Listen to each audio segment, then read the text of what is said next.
Senhores deputados, vamos retornar aos nossos postos. Senhores deputados, fizerem o favor.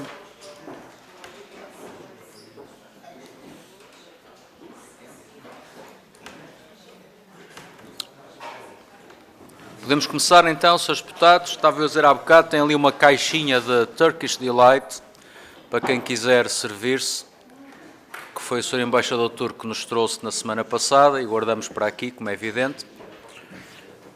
Tirando a Turkish Delight, o que nos traz aqui é mesmo a audição do Dr. Pedro Pisco Santos, que está indigitado para vogal da Autoridade Nacional da Aviação Civil, aliás, da administração desta autoridade.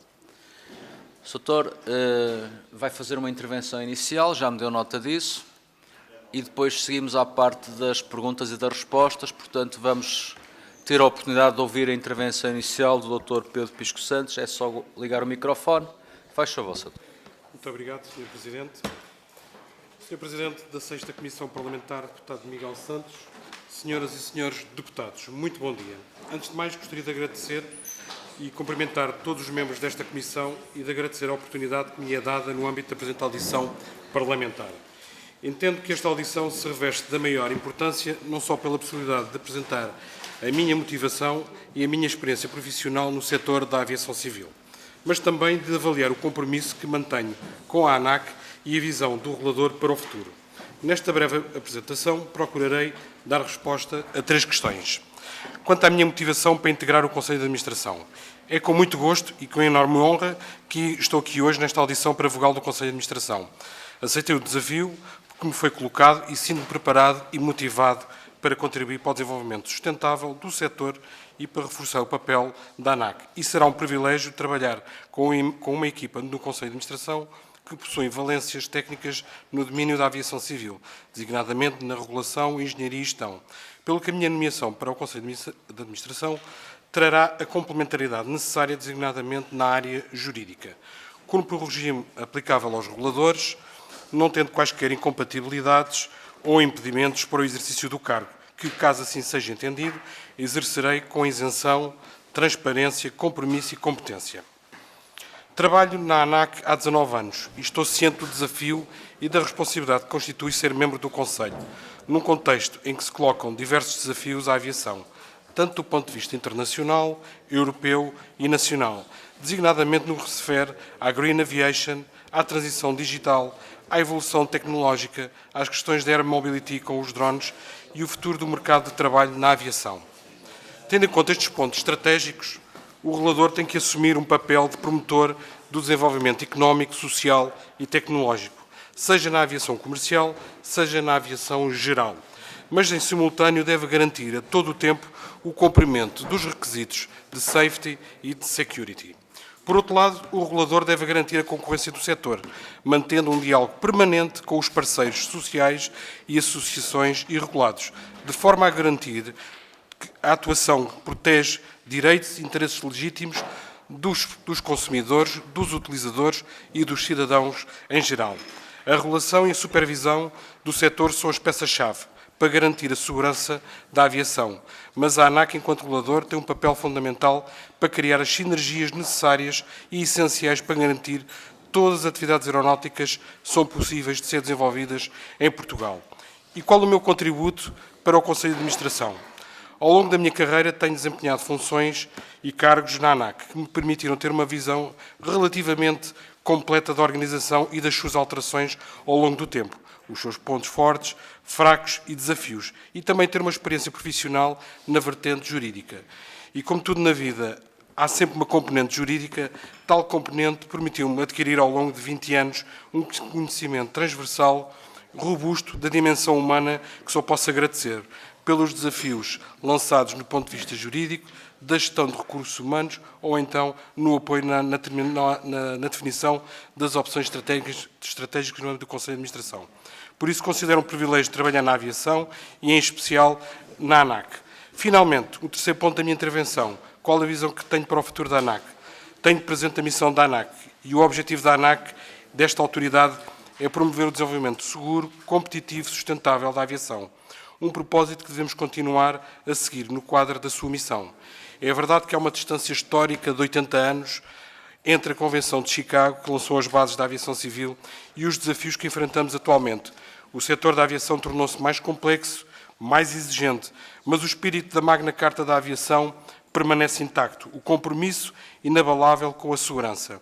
O ecossistema regulatório da ANAC, neste momento, envolve mais de 20 mil profissionais, 22 operadores aéreos, 68 organizações de formação, escolas de aviação, 63 organizações responsáveis pela manutenção e gestão da aeronavegabilidade, mais de 11.500 operadores de drones, 350 operadores aeroportuários, mais de 1.200 aeronaves registadas no Registro Aeronáutico Nacional. E, por fim, assinalar 67 milhões de passageiros movimentados nos aeroportos portugueses em 2023. Este vasto universo traz consigo os desafios que eu já mencionei anteriormente, nomeadamente a sustentabilidade ambiental e os compromissos já assumidos no âmbito do roteiro da descarbonização e da Aliança da Sustentabilidade da Aviação, mas também o desenvolvimento tecnológico de procurar máquinas e motores mais eficientes, a digitalização, a inteligência artificial ao serviço da aviação civil, as questões da mobilidade, o impacto da regulamentação, mas também a simplificação administrativa e a previsibilidade das decisões da ANAC. E, por fim, gostaria só de salientar a visão interna que tenho para a autoridade. É crucial fortalecer a capacidade técnica dos nossos colaboradores e investir no capital humano, através do recrutamento de novos quadros e o reforço da formação contínua, para capacitar os trabalhadores da ANAC com as competências necessárias para cumprir a missão da ANAC. Além disso, considero fundamental consolidar a estratégia de digitalização e desmaterialização dos processos, já definida pelo atual Conselho de Administração e que tem dado excelentes resultados. Esta estratégia tem impulsionado a mudança, optimizado as ferramentas disponíveis e melhorando o desempenho dos trabalhadores, o que se reflete diretamente na melhoria do serviço público prestado aos regulados, tanto na disponibilização de informações como na oferta de serviços digitais, facilitando a comunicação com o setor. O último ponto, gostaria de também relevar a necessidade de concluir uma revisão do modelo organizacional que neste momento está em curso, de modo a acomodar às novas exigências do setor, nomeadamente no que diz respeito à aviação geral, nomeadamente à aviação ultraligeira e de voo livre e dos drones. Muito obrigado e estou naturalmente à disposição para responder a qualquer questão que as senhoras e os senhores deputados possam ter. Muito obrigado mais uma vez. Obrigado, Sr. Doutor, pela sua apresentação e é mesmo essa a fase que se segue, que são a fase das perguntas. E quem inicia esta fase é o Grupo Parlamentar do PS e é o Sr. Deputado Hugo Oliveira. Faz favor, Sr. Deputado. São 6 minutos que tem à disposição. Muito obrigado, Sr. Presidente. Cumprimentar os meus colegas deputados e cumprimentar o Dr. Pedro Pisco Santos e agradecê-lo, evidentemente, a apresentação que nos fez. Tive também a oportunidade de ler aquele que foi o relatório da CRESAP e também todo o seu currículo, evidentemente que acrescenta ainda a isso a apresentação que aqui fez. Evidentemente, para mim seria esclarecedor o próprio relatório da ANAC, olhando para o seu currículo, mas evidentemente que não poderia deixar de lhe fazer também, ou de aproveitar, para lhe fazer algumas questões. Algumas que até vão ao encontro daquilo que disse. Portanto, dar-lhe também a oportunidade para poder aprofundar. Julgo considerar ser importante, é porque normalmente nestas audições é bastante mais importante ouvirmos mais do que falarmos. É para isso que cá estamos. Eu não vou fazer nenhuma pergunta específica do ponto de vista do que está a ser feito, mas sim daquilo que penso. É normal, não faz parte ainda do Conselho de Administração. Essas perguntas deixá-las para fazer quando aqui voltar já como membro. Bom, desse ponto de vista, se podia detalhar a sua experiência profissional e como é que ela se alinha com as responsabilidades do cargo que pretende ocupar na ANAC. Também ainda do ponto de vista daquele que é o seu percurso profissional, quais foram os maiores desafios que teve do ponto de vista da gestão. também que se tem um conhecimento específico do setor da aviação civil e da regulação aeronáutica. Quais são as suas prioridades, ou que entende quais deveriam ser as suas prioridades do Conselho de Administração da ANAC? Como pretende conciliar o desenvolvimento do setor da aviação com os desafios da sustentabilidade e da redução de emissões? Eu sei que já falou nesse assunto, que é um desafio, se pudesse aprofundar, seria também importante, assim como uma próxima pergunta, que é como vê a ANAC a contribuir para a modernização tecnológica do setor aéreo. E mesmo para finalizar, gostaria que me dissesse, na sua opinião, qual é o papel central da ANAC no setor da aviação em Portugal e quais considera ser os principais desafios enfrentados pela ANAC e como pensa abordá-los. Resta-me, evidentemente, agradecer desde já as suas respostas. Muito obrigado. Muito obrigado, Sr. Deputado, pelas questões. Muito obrigado pelas questões. E agora, para responder, é o doutor... Faz favor, doutor. Muito obrigado. Sr. Deputado, relativamente às questões que colocou, ainda bem que as colocou, porque também me permite aqui desenvolver mais a questão do meu percurso profissional. E o meu percurso profissional na ANAC começou no então INAC, como jurista, depois, mais tarde, como chefe do Departamento de Recursos Humanos, que me permitiu ter uma visão do ponto de vista de gestão orçamental e de gestão dos próprios trabalhadores, da gestão das carreiras dos trabalhadores e as questões relacionadas com a própria contratação pública, e isso permitiu-me ter uma noção transversal dos trabalhadores, dos problemas que se colocam numa organização pública do ponto de vista de procurar alcançar e concretizar a sua missão e as várias tarefas a seu cargo. Mais tarde passei para chefe do Departamento de Legislação e Regulamentação Jurídica e nessas funções tinha a responsabilidade de garantir e de assessorar na elaboração de projetos legislativos e de projetos regulamentares no âmbito da aviação civil, desde o Registro Aeronáutico Nacional, servidões aeronáuticas, infraestruturas aeronáuticas, licenciamento pessoal e drones.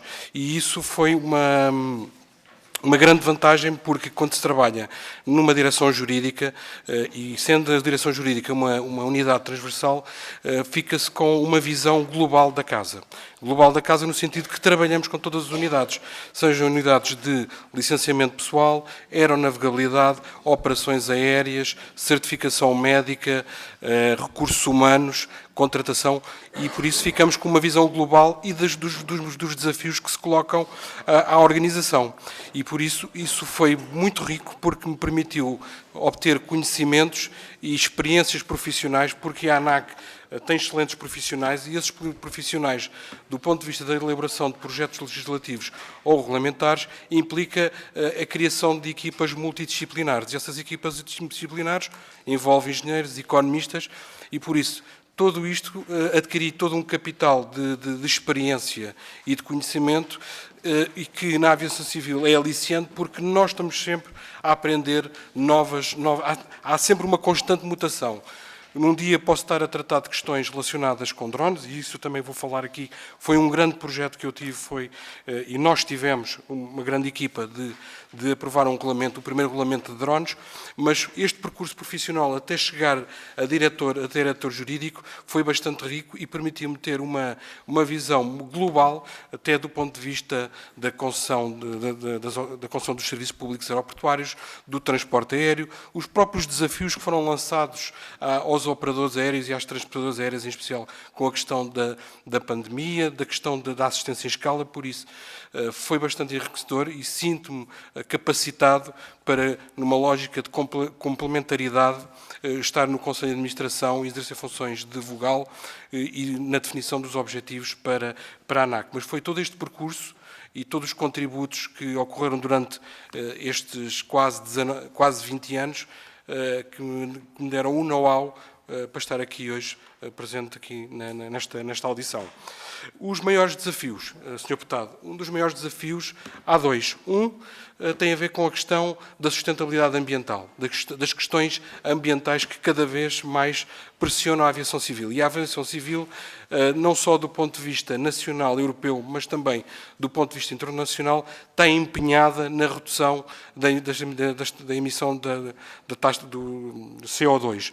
E nessa medida há um compromisso do ponto de vista da ICAO, que é a Organização Internacional da Aviação Civil, de reduzir a zero até 2050 a emissão carbónica. Já do ponto de vista europeu, há o compromisso e como prioridade de, em 2030, atingir uma redução de 55%. Por isso, há um empenho de todos os Estados-membros, também em especial da própria Autoridade Nacional da Aviação Civil, que está envolvida em diversos processos, e esses processos passam pelo roteiro da descarbonização e também da aliança com as companhias aéreas, de encontrar combustíveis alternativos, nomeadamente o combustível SAF, e também, neste momento, está sendo desenvolvida tecnologia que permita, no futuro, termos aeronaves a hidrogénio ou aeronaves elétricas.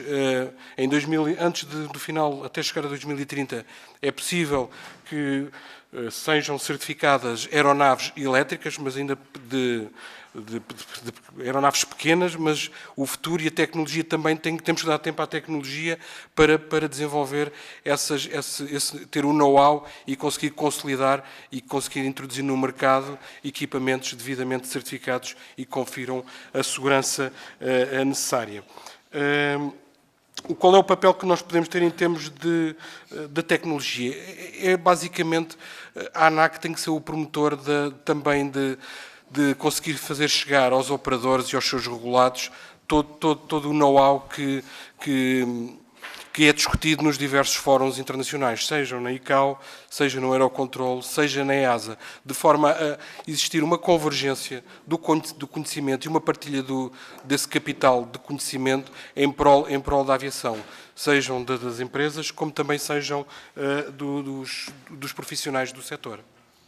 Muito obrigado, Sr. Doutor.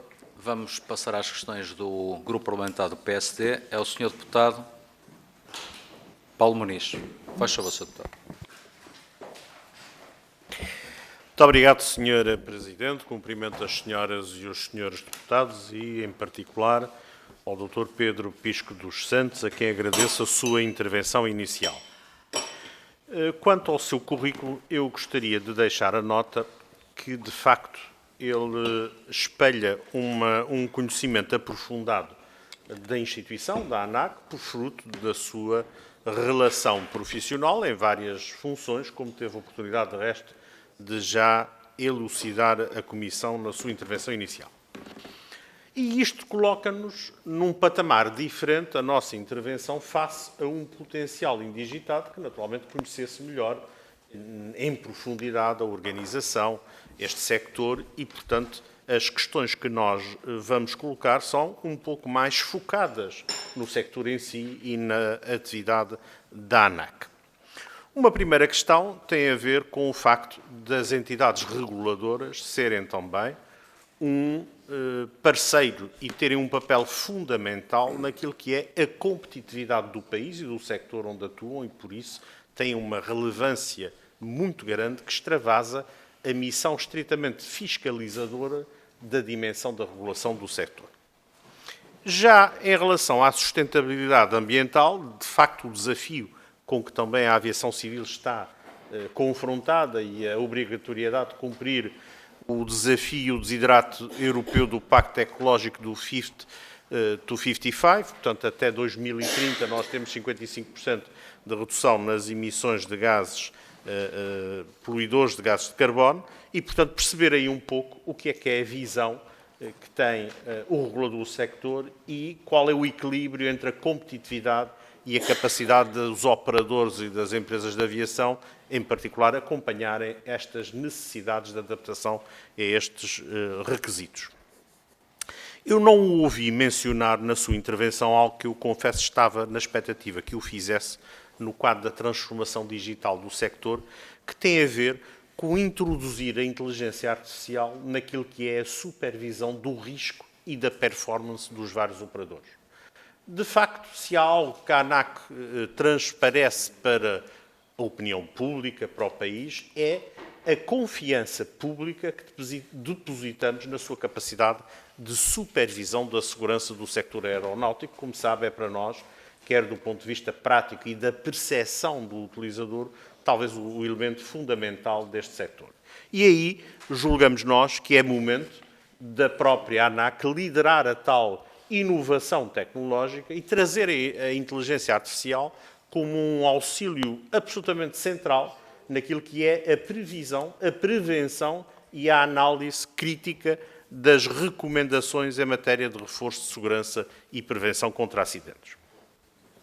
Quero ainda focar outro aspecto que tem a ver com os constrangimentos das infraestruturas nacionais, porque, de facto, a ANAC é o pivô, se quisermos, deste acompanhamento, desta supervisão e deste controle. E aí começava por salientar que a própria ANAC tem diversos grupos de trabalho para cada aeroporto, para cada conjunto de aeroportos, para os Açores, para a Madeira, para o aeroporto de Lisboa, de Faro, do Porto, e naturalmente esses grupos de trabalho incorporam em cada uma destas áreas os stakeholders mais importantes, as companhias aéreas, a NAV, entre outros. E, portanto, sobre isso, eu queria lhe colocar uma questão que vai de encontro à sua experiência na ANAC. Nós tivemos a oportunidade, nesta comissão, em reuniões passadas, de constatar que o anterior governo, atribuiu à ANAC a missão do acompanhamento do cumprimento do contrato de concessão, relativamente, em particular, ao aeroporto de Lisboa. Isto desde logo, causa-nos um profundo desconforto, porque como é que a ANAC, na sua missão fiscalizadora do cumprimento, elemento distanciado, elemento independente, equidistante, pode fazer e cumprir esta missão estatutária se é ela própria quem tem a missão de relacionar-se, tout e numa base regular, com o concessionário, neste caso a ANA. Portanto, esta é uma questão que nos deixou aqui um desconforto e que, como vimos, acabou por ter a solução que nos parece adequada, que foi criar uma missão, uma equipe de missão específica para acompanhar este contrato e não chutar, e passo o termo, para a ANAC uma responsabilidade que é muito importante e que fez com que, e agora a minha segunda questão ainda no quadro dos constrangimentos das infraestruturas, o aeroporto de Lisboa chegasse a bater no fundo, como todos nos recordamos, no pós-pandemia, quando os crescimentos de tráfego atingiram 2 dígitos, nós vimos, de facto, uma situação caótica que não se compadece com a não observação dos requisitos do contrato de concessão. Finalizo com um tema que para nós também é muito relevante, tem a ver com a abertura noturna do aeroporto de Santa Maria, porque o aeroporto de Santa Maria é uma das plataformas essenciais no Atlântico Norte e no trânsito atlântico do ponto de vista da aviação civil, e há aqui uma questão fundamental e na qual só a ANAC tem intervenção, que tem a ver com o seguinte: a partir das 21h30 até às 6 da manhã, os voos que podem escalar Santa Maria são essencialmente jatos privados. E, por conseguinte, como a remuneração para o concessionário é com base, como bem sabe, no passageiro, por passageiro, esses voos acabam por trazer um retorno muito pouco atrativo e que não sustenta a atividade. E, portanto, aquilo que lhe pergunto é se entende que a ANAC deve aqui ter uma intervenção muito importante e retirar, porventura, da regulação estes voos noturnos a partir das 21h30, permitindo que o aeroporto de Santa Maria capte estes jatos e capte este tráfego que é essencial para aquela ilha e para aquela infraestrutura. Muito obrigado. A questão, Sr. Deputado. Para responder, o Dr. Pedro Pisco Santos, faz favor, Sr. Doutor. Muito obrigado, Sr. Deputado. Relativamente à questão da competitividade do setor, relativamente à questão da sustentabilidade ambiental, a ANAC tem desenvolvido e tem envolvido várias ações de promoção dos combustíveis alternativos, nomeadamente os combustíveis SAF. E isto tem sido feito numa parceria com todos os stakeholders do setor. E quando falo de todos os stakeholders do setor, falo também das próprias empresas de fornecimento de combustíveis. Ou seja, há aqui uma ação conjunta de permitir envolver todos os agentes que fazem parte do sistema, porque para existir SAF, para existir combustíveis alternativos no mercado, é preciso, esta equação só é feita que também se existirem os fornecedores de combustíveis e também envolver as próprias faculdades no desenvolvimento tecnológico. E por isso, sob a égide Fit for 55, como referiu, a ANAC tem desenvolvido diversas ações, não só junto das transportadoras, para a promoção de utilização de combustível SAF, mas também das próprias infraestruturas. E, aliás, há um regulamento europeu, que é o regulamento mais conhecido por AFIR, que tem como objetivo também, se estamos a desenvolver as operações aéreas e o transporte aéreo e a redução da pegada carbónica, por outro lado, também temos que dotar as próprias infraestruturas aeronáuticas, e aqui, quando falo de infraestruturas aeronáuticas, estou a falar essencialmente de aeroportos, não quer dizer que não possamos chegar também aos aeródromos, que são mais pequenos, e isto envolve também envolver todos os parceiros, e nessa medida a ANAC tem desenvolvido diversas ações com todos os parceiros, de modo a incrementar o uso de combustíveis alternativos. A utilização de combustíveis alternativos é algo que é progressivo, porque também não existe suficiente no mercado para abastecer todas as aeronaves, mas há esse empenho da ANAC e também, de uma forma transversal, das transportadoras, desse compromisso de utilizar. Aliás, eu gostaria daqui de assinalar que existe um roteiro para a descarbonização, existe uma aliança para a sustentabilidade da aviação, e essa aliança é feita com todos. E quando eu falo de todos, é as transportadoras, a entidade reguladora, aqui como um pivô com a própria Agência do Ambiente, para a promoção de um futuro sustentável na aviação, porque é isso que se pretende. Relativamente à questão da inteligência artificial, neste momento estão a ser desenvolvidos, no âmbito da digitalização da aviação, diversos projetos. E esses projetos envolvem não só a criação de equipamentos que ajudem as tripulações e que optimizem o voo, mas também do ponto de vista da gestão, nomeadamente da prestação do serviço de tráfego aéreo, poder optimizar as rotas das aeronaves. E para isso está a ser desenvolvido tecnologia. Essa tecnologia tem que ser testada. É verdade que em alguns países já utilizam inteligência artificial, nomeadamente na gestão da aeronavegabilidade, nomeadamente há companhias aéreas que utilizam para a promoção da verificação das próprias conformidades, e eu considero que a ANAC está a desenvolver, tem num dos eixos de atuação, é a parte do plano tecnológico, e no plano tecnológico está também a certificação da qualidade e a própria promoção da inteligência artificial ao serviço não só da autoridade, e porque se introduzirmos ferramentas tecnológicas, como eu referi, ao serviço do desempenho dos trabalhadores, também vai ter benefício para os próprios regulados. É aí que se pretende, em primeira mão, a promoção da sustentabilidade. Por isso, hoje, a nível europeu e a nível internacional, em diversos fóruns, são discutidos diversos processos em que a inteligência artificial irá promover a complementaridade, não é substituir o homem, é ajudar o homem, neste caso os pilotos, nas várias operações, porque o fator humano é sempre importante nas várias operações aéreas, nomeadamente no transporte aéreo comercial. Quanto à questão dos grupos, de facto, a ANAC tem de uma forma proativa, criou diversos grupos junto de cada aeroporto, e esses grupos visam, acima de tudo, recolher quais são as fragilidades e tentar optimizar a eficiência dos aeroportos, nomeadamente com especial enfoque no aeroporto Humberto Delgado, dado que é um aeroporto bastante congestionado.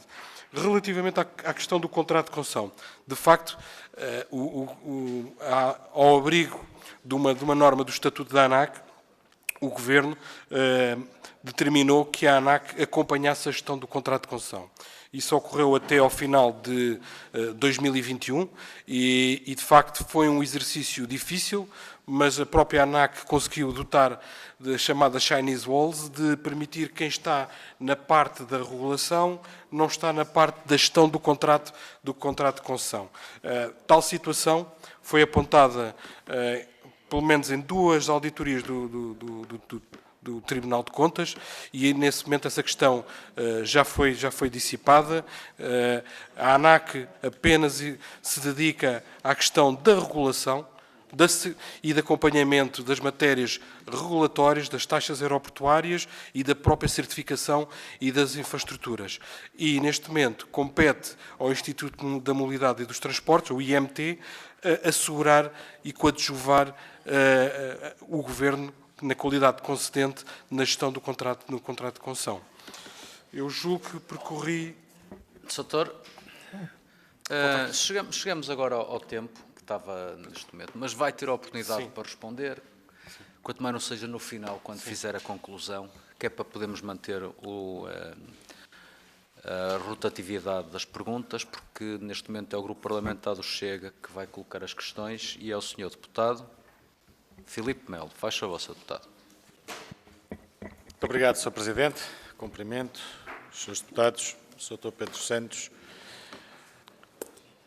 Duas questões iniciais que nós gostávamos de ouvir a opinião do Sr. Doutor, que têm também a ver, naturalmente, com a questão aeroportuária.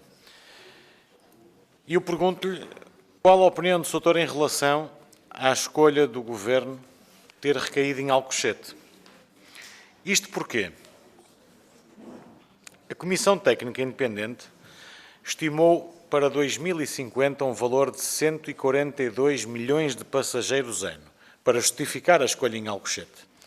Ora bem, 142 milhões de passageiros significa que juntávamos os passageiros de Tóquio e de Nova Iorque e transferíamos para Lisboa. Portanto, por aqui se vê a qualidade da Comissão Técnica Independente na elaboração do relatório. Além de que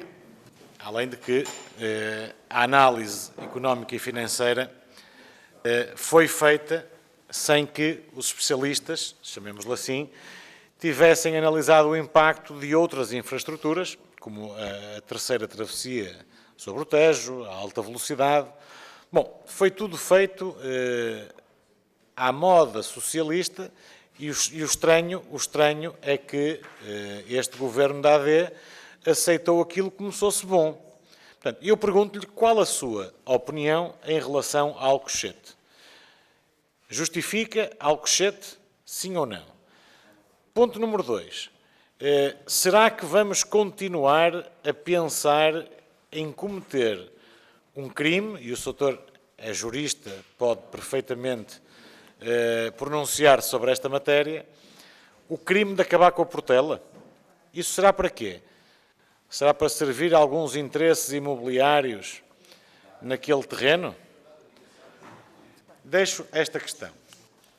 Depois, outra preocupação que diz respeito à ANAC e que nos preocupa bastante, que faz a ligação com a saúde, em que apenas 5 dos 37 hospitais que têm heliporto estão em funcionamento. 5. Eu pergunto, num país que tem uma população envelhecida como a nossa, felizmente que a tem, em que há necessidades diárias de transporte por helicóptero, assistência mais rápida a doentes, e não é preciso relembrar ao Sr. Doutor casos que tivemos em Lisboa, no Algarve, no Alentejo, que por demora na chegada do helicóptero ou por falta de autorização para pararem em determinado heliporto de um ou outro hospital, infelizmente perderam-se vidas. E eu pergunto, há quantos anos está a ANAC com este dossiê em mãos? E para quando a sua resolução? Porque a ANAC é que fiscaliza e regulamenta a funcionabilidade dos heliportos. Nós entendemos que isto é um tema da maior preocupação, porque estamos a tratar de vidas. Outra questão que o Sr. Doutor falou há pouco tinha a ver com a questão ambiental, que nós respeitamos. Não entramos nestas maluqueiras ambientalistas e nesta agenda ambientalista ou oquista, o que quisermos chamar, não entramos por aí, mas respeitamos isso. Agora, parece-nos imprudente doutor dizer que até 2050 vai estar tudo com hidrogénio e com elétrico e tudo mais. Doutor, até pode estar, e esperemos bem que esteja. Agora, a questão que se impõe é, e até lá? Até lá faltam 25 anos. E vamos continuar a receber 80 caminhões cisterna por dia para alimentar de combustível a Portela? Ou outro aeroporto qualquer? Não devia o poder político, também com apoio das autoridades, e a ANAC é uma das quais, criarem um grupo de trabalho e pensarem como é que se pode ultrapassar isto? É que esta questão do hidrogénio pode ser uma realidade, o hidrogénio verde, aviões a hidrogénio, elétricos, acho muito bem que sim. Agora, daqui até 2050, vamos continuar a ter 80 caminhões por dia a trazerem combustíveis para os aeroportos. E isto é uma preocupação. E aí sim é uma preocupação ambientalista. Outra questão que eu lhe queria colocar. O doutor foi responsável pelo departamento jurídico da ANAC, onde, bem, pode-se dizer que só este ano, até julho, de janeiro a julho, relativamente a coimas de anos anteriores, os 3 anos anteriores, a ANAC cobrou quase 6 milhões de euros em coimas. De janeiro a julho deste ano também, a ANAC instaurou 150 processos de contraordenação contra 10 companhias. O que é que eu pergunto? Sendo a ANAC um regulador, uma autoridade, as boas práticas não devia ser a formação, a pedagogia. Ou seja, nós entendemos que a forma mais eficaz é a forma pedagógica e não a forma punitiva. E eu pergunto-lhe, enquanto responsável máximo pelo departamento jurídico, que tipo de iniciativas o doutor levou a cabo para que não seja necessário punir sem antes sensibilizar? Porque isso também é importante. Não dá uma noção de uma atitude persecutória a algumas companhias, sendo que 2 delas, pronto, naturalmente 2 delas tiveram excessos cometidos na absorção indevida de slots. Sabemos disso, e é uma verdade. Mas essas 2 companhias são responsáveis por muitos, vou concluir, Sr. Presidente, por muitos dos voos para o país. E termino com outra questão que também nos parece fundamental. A pergunta, Sr. Deputado. O ruído de período noturno. Nós sabemos que turismo, a atividade económica no nosso país não funciona sem aviões, que são responsáveis por 80% das visitas a Portugal. A pergunta. O que é que nós vamos fazer em relação a isto? Se vamos continuar a punir ou se vamos alterar o horário de não permissão da meia-noite às 6? Muito obrigado. Sr. Deputado, Srs. Deputados, peço desculpa, eu distraí-me com o cronómetro e, portanto, ultrapassou largamente o tempo, até porque o Sr. Deputado Filipe Melo também aproveitou a ocasião, com certeza. Para responder, doutor, faz favor. Muito obrigado. Sr. Deputado Filipe Melo, muito obrigado pelas questões que me colocou. E eu, algumas delas gostaria de saber responder, mas, como deve imaginar, enquanto diretor jurídico da Autoridade Nacional da Aviação Civil, relativamente à escolha de Alcochete, é uma escolha política. É uma escolha política fundamentada num relatório da Comissão Técnica Independente, que apresentou várias opções para o decisor político tomar uma decisão, e a decisão foi tomada para Alcochete, o futuro aeroporto Luís de Camões, mas, de facto, o quadro da missão da ANAC visa a parte da certificação das infraestruturas e a parte regulatória, ou seja, não compete à ANAC dar uma opinião relativamente a onde construir um aeroporto. O contributo que a ANAC pode dar é, do ponto de vista, quando determinarem a localização, indicar quais são as bases da própria certificação daquela infraestrutura, nomeadamente do aeroporto, à luz da regulamentação europeia. Há a regulamentação europeia que define as bases da certificação, há a regulamentação europeia que define as bases para a criação dos canais de aproximação e dos circuitos de aproximação das aeronaves e sinalização de obstáculos, e a ANAC não tem como, do ponto de vista e cumprindo o princípio da legalidade, como ter qualquer tipo de intervenção na determinação da localização do novo aeroporto. Por isso eu gostaria de poder responder, não consigo porque não está na esfera de atuação da ANAC e muito menos... Não é, não. Por isso a questão de acabar com a partela é uma decisão que não compete à ANAC, é uma decisão que compete ao Governo. A ANAC apenas tem que ser um elemento de promoção e de facilitar do ponto de vista de conseguir ultrapassar barreiras do ponto de vista do congestionamento aeroportuário que se verifica no aeroporto de Lisboa, o aeroporto Humberto Delgado. Relativamente à questão da certificação dos heliportos hospitalares. Isto não é uma questão nova, recente. Eu já tive, o Sr. Deputado já referiu em outras ocasiões, mas aqui a questão da certificação dos heliportos hospitalares prende-se, em primeiro lugar, com as próprias administrações hospitalares. Ou seja, a ANAC tem desenvolvido vários esforços e, através de reuniões e de circulares de informação aeronáutica ou de ofícios circulares, distribuir pelas várias administrações hospitalares quais são os requisitos que devem ser adotados. E eu consigo perceber o atraso das administrações hospitalares porque, na altura da pandemia, a prioridade era salvar vidas e não certificar heliportos. E eu, neste momento, julgo que há vários projetos em curso, não lhe consigo indicar especificamente quais, mas eu sei que há diversos hospitais que está em curso. Eu julgo que o Hospital de Santa Maria deve estar, ou já finalizou, ou está por finalizar, e ao longo, e pelo nosso país, há vários heliportos que estão a ser certificados. Aliás, até houve um grupo de trabalho que envolveu também o próprio Governo e também a própria administração hospitalar e as autarquias para encontrar soluções, porque às vezes o problema é o know-how existente nas próprias autarquias para apresentar projetos de certificação dos heliportos. E esses heliportos, o contributo que a ANAC pode dar é, na prestação de informação, colaborar do ponto de vista de quais são os elementos necessários, os requisitos do ponto de vista safety e de security, mas não pode substituir às próprias autarquias no trabalho que têm que fazer. E este é o estado da arte neste momento. Relativamente à questão da sustentabilidade ambiental, quem diz que tem a aspiração até 2050... não é a ANAC, não sou eu, é a própria ICAO, ou seja, é uma aspiração.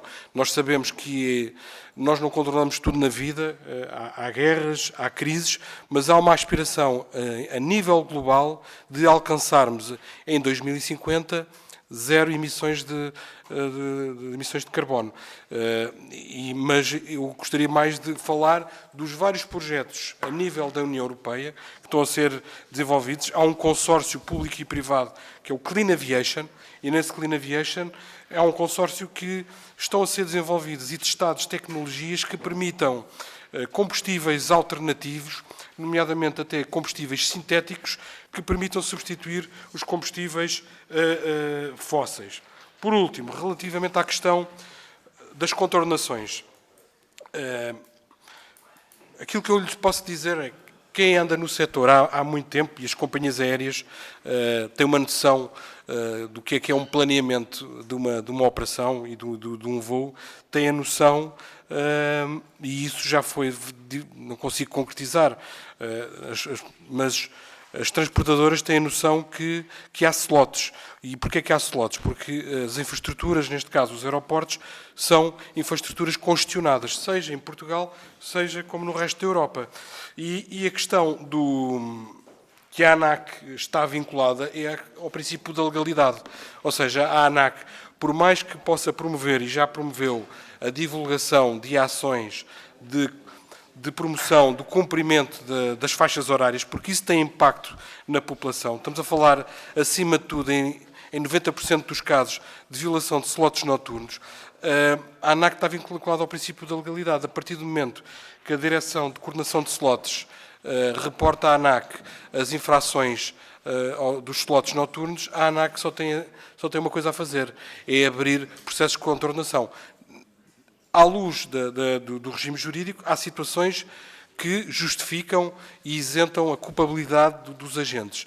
Mas o número de infrações cometidas pelas transportadoras decorre dos atrasos e a ANAC aí, são os números, neste momento já vamos em 8 milhões de euros, mas decorre dos vários processos que estão em curso. Mas concordo, em termos de abordagem geral, a ANAC tem sempre um papel pedagógico, seja com a questão dos slots, seja com a questão até dos drones, em que houve uma campanha muito grande, como também da própria fiscalização do álcool às tripulações. Houve sempre uma abordagem primeiro pedagógica, mas não podemos ultrapassar o princípio da legalidade. Espero ter conseguido responder a todas as questões que o Sr. Deputado colocou. Muito obrigado. Muito bem. Dr. Pedro Pisco Santos, acho que tem respondido às questões praticamente todas, mas ainda há uma segunda ronda para alguma questão que subjaza da parte do PS, do PSD, do Chega. Muito bem. Então temos questões colocadas pelo Sr. Deputado Paulo Muniz, do PSD. O Sr. Deputado dispõe de 2 minutos, está bem? É o Sr. Deputado que começa, sim. Não, o Partido Socialista não se inscreveu. O Sr. Deputado, faz favor. Muito obrigado, Sr. Presidente. Eu volto a colocar a questão que aflorei, que tem a ver com a abertura noturna do aeroporto de Santa Maria, e é muito importante resolver este assunto. Infelizmente, há em Portugal assuntos que se vão empurrando com a barriga até que, por obra e graça do Espírito Santo, se resolvam. Para além da ajuda divina, que é sempre importante, os homens têm que fazer a sua parte.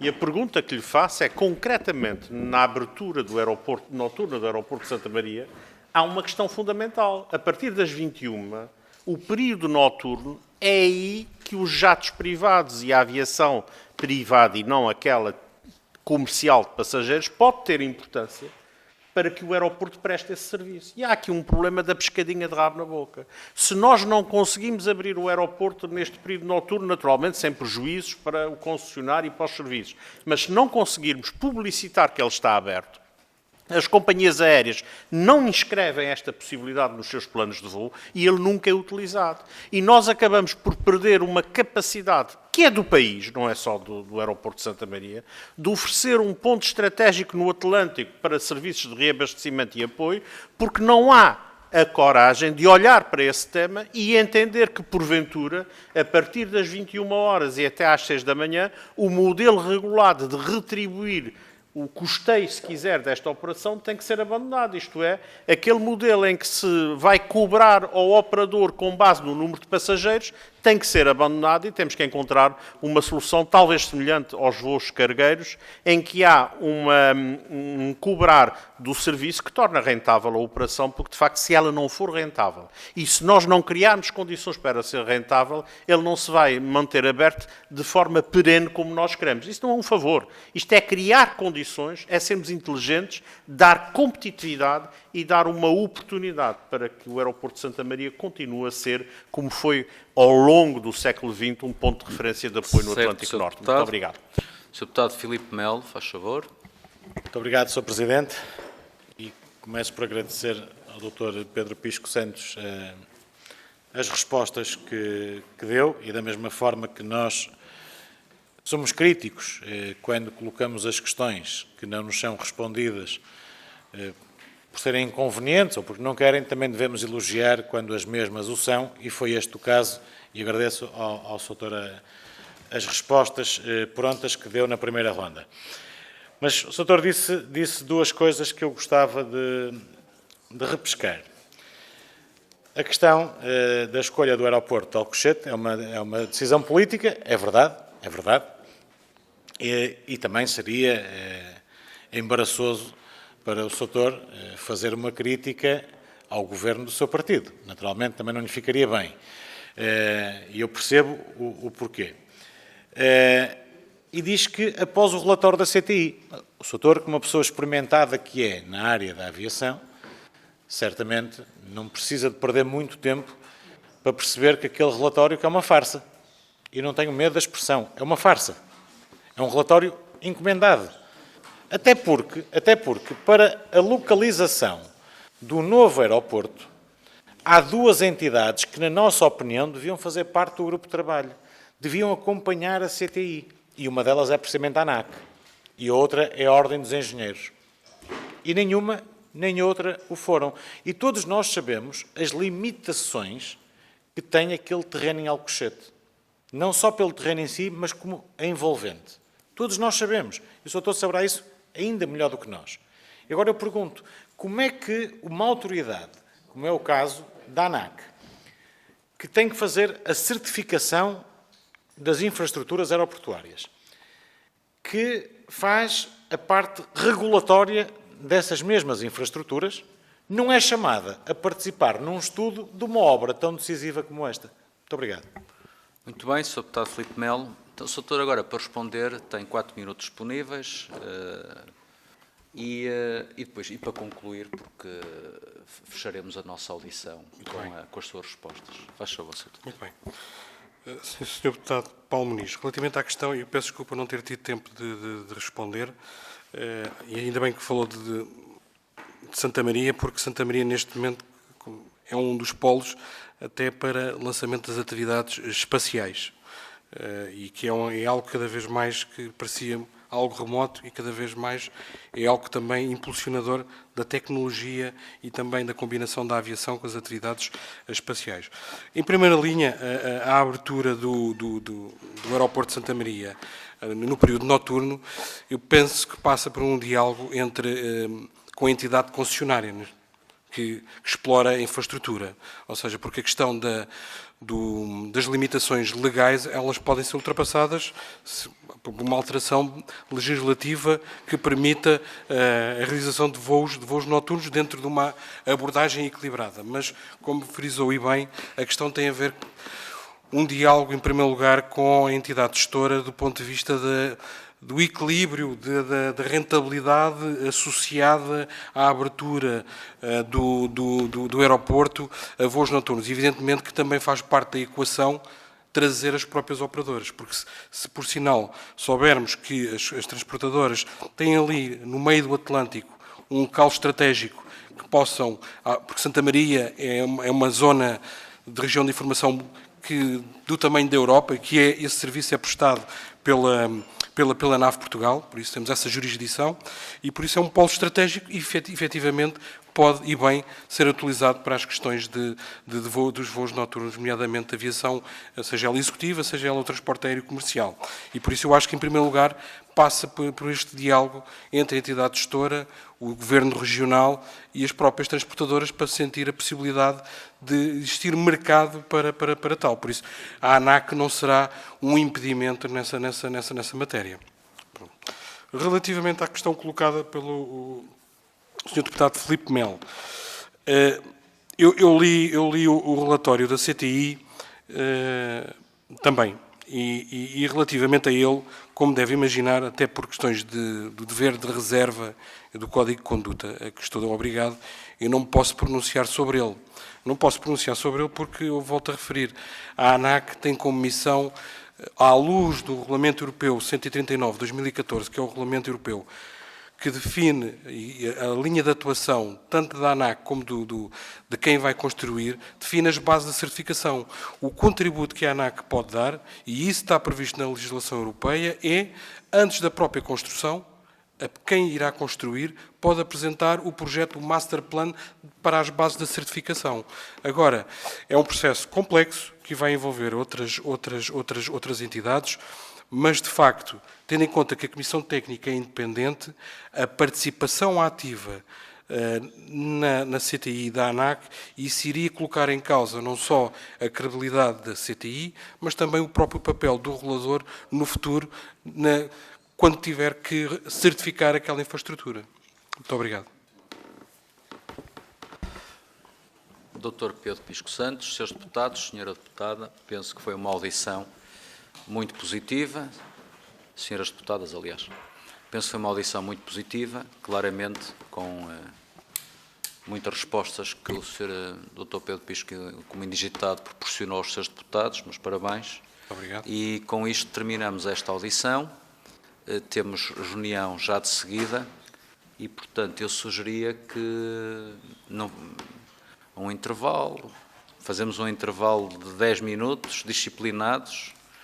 Vou pôr ali o cronómetro para termos uma noção dos 10 minutos. Então, daqui a 10 minutos continuaremos. Sr. Doutor, muito obrigado. Muito obrigado. Muitas felicidades. O relatório será feito por alguém do Grupo Parlamentar do Partido Socialista, um senhor deputado, que certamente o apresentará na próxima semana à reunião da Comissão para ser avaliado e votado e, portanto, daremos notícias então. Muito obrigado.